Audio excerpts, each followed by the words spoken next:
What's good, everybody? I'm BPC, and welcome to Competitive Origins MMA.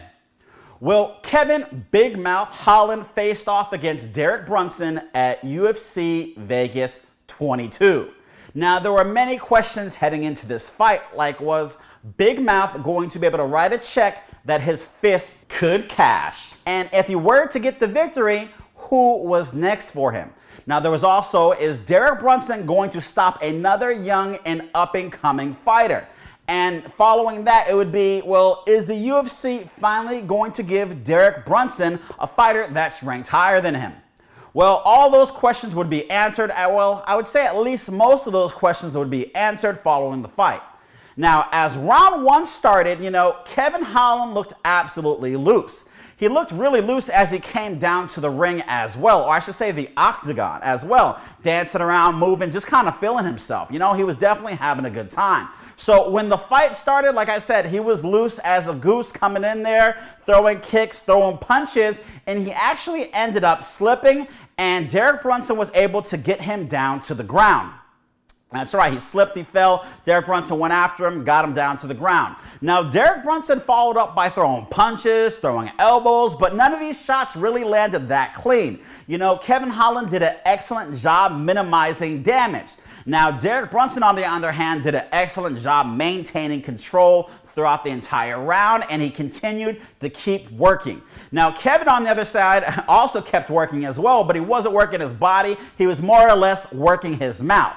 Now, at one point, Derek Brunson tried to cover up his mouth, and Kevin Holland said, "Why are you trying to hold my mouth like you don't really want to hear me talk?" Now, I got to laugh as well as the people with me, but I think you guys at home also got to laugh if you actually were able to see this fight. They definitely had it mic'd up so we could see what Big Mouth was all about, and if it's not his skill that you're looking forward to, it's definitely his mouth that's going to make the fight very entertaining. Now, the fight ended up on their feet. Kevin Holland was actually able to get up towards the end of the round, but it wasn't too long before the bell rang and both people went to their respective corners. Now, in between round number 1 and 2, Kevin Holland actually, was speaking to the former 155-pound champion, Khabib Nurmagomedov, who recently retired, or I should say, who Dana White acknowledged that he has officially retired. Now, he was actually asking for Khabib's help, his assistance. He actually told him, throw on a white jacket and come be the fourth person in his corner, his fourth corner man, basically. Now, Khabib obviously had a good time with this. He was laughing a lot. He was recording. He was live streaming it, and basically told Holland to focus on Derek Brunson.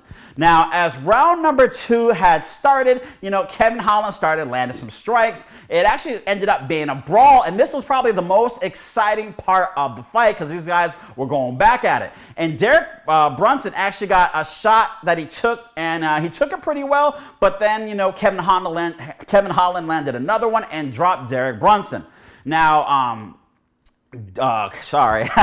Kevin Holland, was putting on the pressure, but Derek Brunson quickly recovered. It didn't seem like he was phased too much about it, but he eventually took Kevin Holland down to the ground, and that's where he applied a choke on Kevin Holland. Now, this choke lasted for almost 2 minutes, so I'm guessing this probably tired out Derek Brunson's arms, and I say this because you'll hear what I have to say about it further into the matches, or I would say further into the following rounds. But Kevin Holland was actually able to get up once again, and, that was the end of the round. Well, the first round, I would say I scored it for Derek Brunson if you didn't clearly hear what I described took place. But the second round, I would say Kevin Holland probably edged out Derek Brunson merely because he landed the more damaging shots. Yes, Derek did have more control over the round, but Kevin, like I said, landed the more of the damaging shots, the significant strikes. He actually outstruck Derek Brunson in that round. But like I said, he landed the better shots overall, and that's why I scored it for Kevin Holland. Now, as round number 3 started, I'm going to give you a guess what happened, guys. Go for it. Go for it. Okay. Derek Brunson scored another takedown, and, this time around, though, Kevin Holland actually tried to armbar him during the takedown, but the opportunity did not work out for him, and Derek Brunson just basically maintained control throughout the whole round number 3. Derek Brunson wins that round, so it's 2-1 to Derek Brunson. Now, as round number 4 started, they were going back and forth with the strikes, And Derek Brunson did what?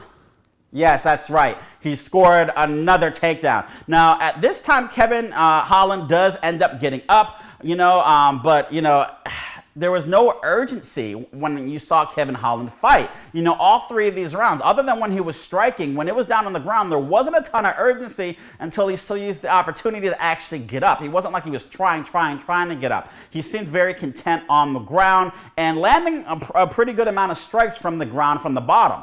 Now, like I said, there was no urgency here because when they were in a clinch, you had Derek Brunson who had one arm around him, and he had one arm around Derek Brunson. They were throwing shots here and there, and it was like, dude, separate. Whenever he's on you, his chances go up. When he's not on you, your chances succeed. So it just didn't make sense why he was so content in the clinch.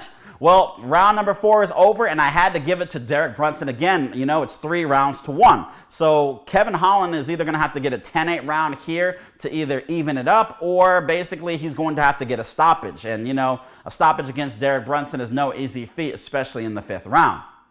Well, as the 5th round was about to begin, Kevin Holland reached back out to the Eagle, Khabib Nurmagomedov, asking for more assistance. And this time around, Khabib answered. He told him about moving his hips. He gave him a couple other pieces of advice, which was really nice of Khabib. Well, the fight began.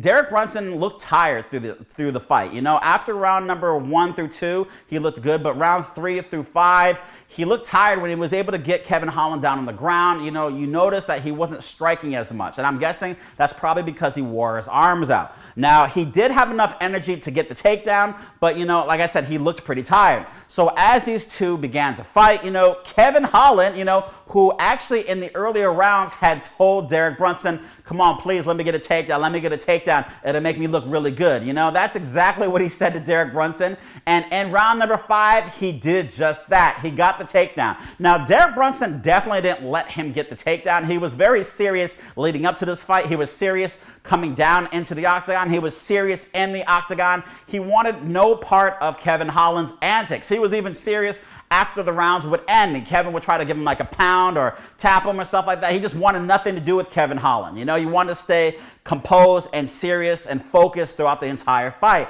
So he's actually able to get Derek Brunson down to the ground, and Kevin Holland started cheering. He was excited. He was ecstatic. Yes, he had actually gotten his victory. He even stated, I believe, something like, this is his victory. This is his win. Now, you saw the reaction on Derek Brunson's face. I think he thought that was funny, that he was so happy that he was finally able to get him down to the ground. And now you're thinking like, all right, Kevin has him down to the ground. What's going to happen now? Now, in my mind, usually when I see a grappler taking a striker down every time, and the grappler or the striker is able to get to their feet and actually start to strike, that's what I love. I want to see the striker now do his work. But considering that every single time they were on their feet, Derek Brunson was actually able to take Kevin Holland down to the ground, I'm thinking, Kevin, stay on top of him and just keep throwing shots. This is the only way you're probably going to win this fight. Considering how the first 4 rounds went, just stay on top of him, keep throwing punches until you can knock him out or get a submission. Just do something, man. And it looked like he was throwing some punches at first. It didn't look clean at first, but he finally started throwing some punches, and then it looked like he was trying to posture up, and then Derek Brunson basically kicked him off, and it just seemed like Kevin Holland was okay with it. He backed off, he let Derek Brunson get up, and I said, oh, shoot, I know exactly what's going to happen now. And you guys at home know what was going to happen. Derek Brunson took him back down to the ground, basically towards the whole remainder of the fight, and the bell rang, and that was that, Well, actually, he did get back up right towards the end, and Kevin, there was no urgency, dude. It's like, all right, you got taken down. The fight's about to be over. You're losing the fight. You figured he would have rushed at him, did anything possible, and that's not exactly what he did. He took his time. The bell ended up ringing, and he stopped mid-motion of another strike, and basically they went to the scorecards, and it was pretty obvious. The judges scored it basically 4 rounds to 1 in favor of Derek Brunson. I believe they actually scored one of the judges, or either one of the 2 judges actually scored it 10-8 rounds, probably in the first round because it just was so long that he held him down.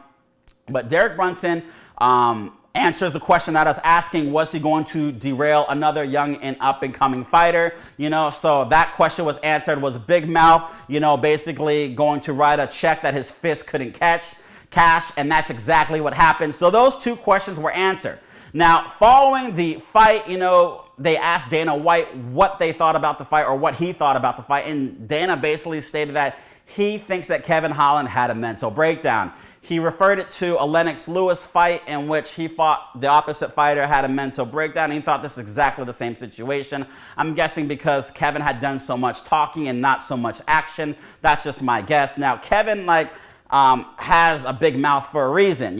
He talks through all of his fights. So I wouldn't say that him talking was merely because of lack of focus. It was just plain and simple. That's just how Kevin is. And I don't think he's going to stop talking regardless if he's winning or he's not winning, because he's been in fights where he's losing where he talks, and he's been in fights where he's winning and he talks. That's just Kevin at the end of the day.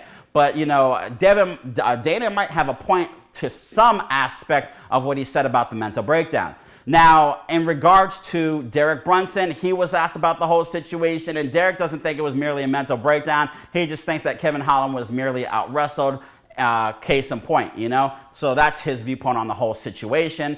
And then you have Kevin Holland, who actually spoke about it following the fight, and he said that, the 185ers are pretty heavy, and that, going on his mind that doing 25 minutes with a 185er and wrestling really made him think twice about the whole situation. Now, he said that after rounds 1 through 3, he realized that, oh, shoot, I probably should have tried more to get back up. So he understands he made the mistake there. So Dana has a point. I don't know so much of his mental breakdown, but he probably just psyched himself out mentally, going into the fight, because he actually, in the pre-fight conference, he talked about this, on media day, talking about, the fact that, he wasn't really happy about doing 25 minutes. So like I said, this is all in his head, and this probably affected him over the course of the entire fight.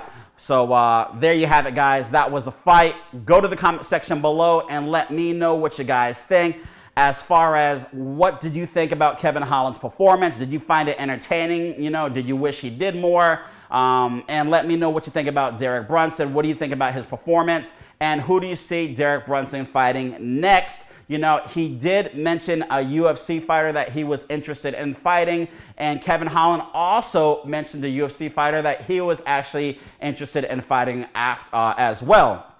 Check out the next video. I'm going to speak about Kevin Holland, and then I'm going to eventually follow it up and talk about Derek Brunson on his next possible matchup. So stay tuned to the channel. Hit the subscribe button. Click the notification bell so you can be notified on a daily basis when these videos go live. And don't forget to hit the like button on this video. Go to competitiveorigins.com. Type in promo code MMA104 so you can get this Competitive Origins no matter what t-shirt. Thank you for tuning in today, guys. I'm BPC, and remember, you've been competing since conception.